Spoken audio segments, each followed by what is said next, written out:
In the age of digital transformation, the future of work is going to be change, and the main enabler of that change is artificial intelligence, cybersecurity, and IoT. At FBK, we have a specialized center with the partner of Merit. They strengthen our skills to explore the future skills, future roles for the future job.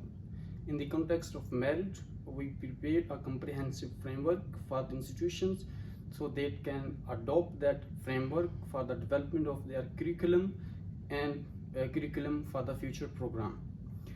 And we also prepare a framework for the job, and in this we identify the future roles and the specific skills for these roles. And these skills are two type of skills. One, they are common in all these roles, like AI engineers, AI experts, data analytics, cybersecurity expert. They have a common skill, problem solving skills, communication skills, and then they have a specified skills for the specific role. And we are now preparing a short courses for the upscaling of the professors of the partner universities.